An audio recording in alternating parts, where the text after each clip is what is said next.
tous, aujourd'hui je vais vous montrer tout ce qu'il faut savoir sur la demande d'un certificat d'immatriculation d'un véhicule.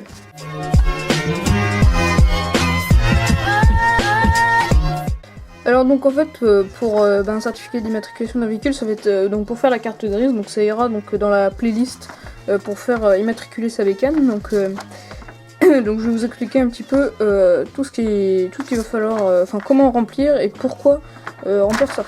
Alors déjà pourquoi il va falloir remplir, parce que quand, je vous expliquerai ça dans une vidéo, quand vous allez vouloir faire immatriculer votre mob, et ben ça va être, quand vous allez envoyer le dossier à la préfecture, donc je vous expliquerai tout ça, il va falloir que ce document soit dedans et soit bien rempli, parce que ça m'est déjà arrivé d'avoir mal rempli cette feuille là, et qu'on me renvoie toute la paperasse en me disant bah ça va pas et t'as oublié un truc, faut que tu recommences quoi. Donc voilà, c'est assez chiant, en plus ça prend du temps, donc autant pas le rater.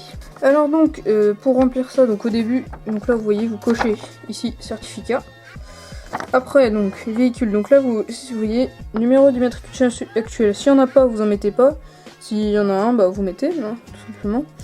Date d'achat, donc là vous mettez quand est-ce que vous l'avez acheté. Date de certificat, donc ça vous pouvez pas remplir. Date de première immatriculation, là ça sur la plaque des mines, donc au niveau de votre fourche, sur votre cadre, vous avez un peu des renseignements sur la mob, et vous avez la date du certificat des mines. Et vous mettez cette date là, donc ça donne à peu près la date de quand est-ce qu'elle a été mise en route, la mob quoi. Donc vous mettez la date ici.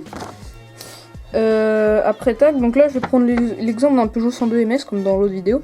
Donc vous allez mettre donc marque Peugeot, donc c'est un exemple. Hein.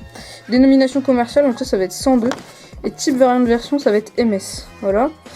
Après numéro d'identification, alors là vous mettez soit le numéro du moteur, donc sur le cylindre ou sur la culasse, sur la description des mobs vous avez un numéro, ou alors donc sur la plaque des mines comme je vous montrais vous avez un numéro aussi.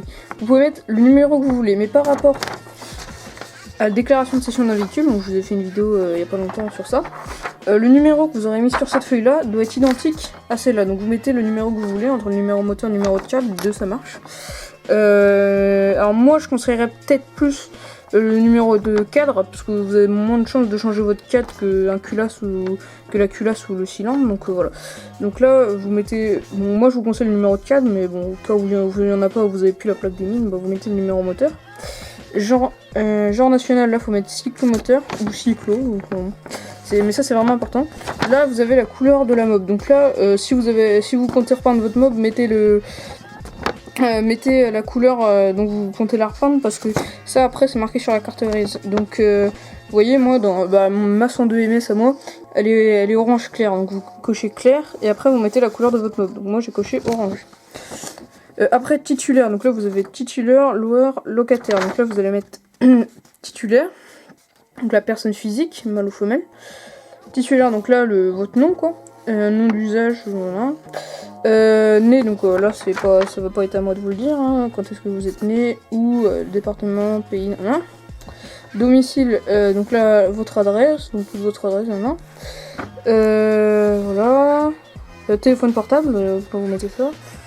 Code postal, commune, multipropriété, donc ça c'est par exemple si vous êtes par exemple, je sais pas, avec votre copain, votre mère, votre père à avoir la bécane, et donc moi ça m'est déjà arrivé de faire ça. Mettez là le nom du premier propriétaire, et là là le nom du premier propriétaire, et là donc du co-titulaire du coup. Voilà. Après tac, après ça se passe en bas, donc là le titulaire.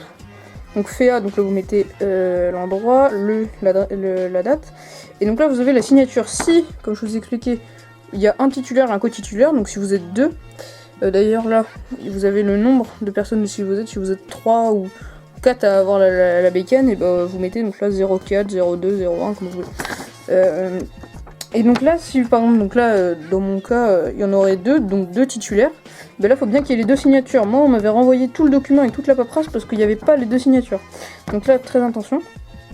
Et après donc là vous avez plus qu'à mettre je m'oppose à la réutilisation le titulaire. Et voilà, donc vous avez vous saurez au moins remplir tout ça pour votre bécane. Alors donc j'espère que cette petite vidéo vous a plu. Si c'est le cas, n'hésitez pas à mettre un pouce bleu, à l'écrire en commentaire, et surtout abonne-toi.